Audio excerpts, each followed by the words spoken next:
C'était le 5 juillet 1981. Une date funeste, qui restera à jamais gravée dans la mémoire de Géraldine Danon et de tous ceux qui connaissaient ou aimaient Romy Schneider et son fils. Ce jour-là, David, fils de l'illustre actrice de Sissi et de Harry Mayenne, et amoureux de l'époque de l'actrice et réalisatrice Géraldine Danon, rentre d'une balade à vélo avec des amis, dans la propriété des Biasini à Saint-Germain-en-Laye dans les Yvelines. Comme toujours, il ne sonne pas.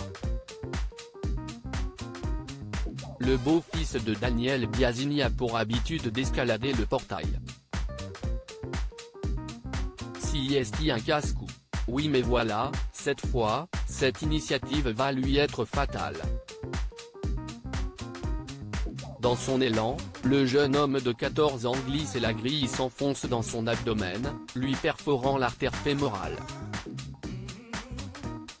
Hélas, cette blessure va lui être mortelle et David va mourir à l'hôpital.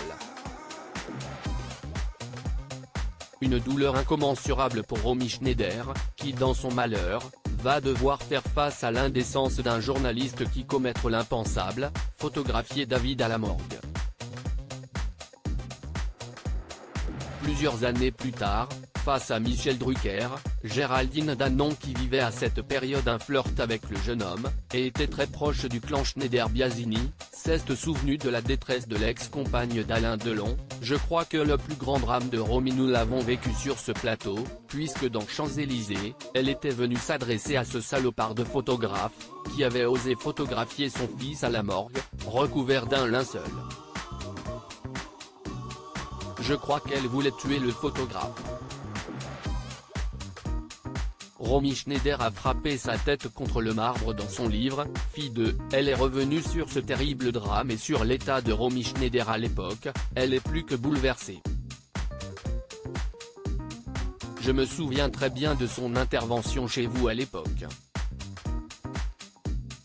Mon père a produit ce dernier film après en avoir fait plusieurs avec elle, et elle était inassurable.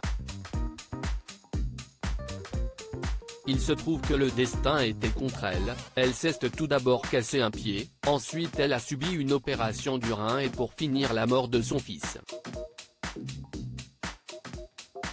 Et Michel Drucker de lire un extrait de son dernier livre relatant la détresse de l'actrice, sa voix était d'outre-tombe, elle parlait de tuer ce photographe qui avait osé prendre des clichés de son fils à la morgue. Elle frappa sa tête sur le marbre avec une désespérance abyssale. Quelques mois après la mort de son fils, Romy Schneider est morte à l'âge de 43 ans. Loading Widget.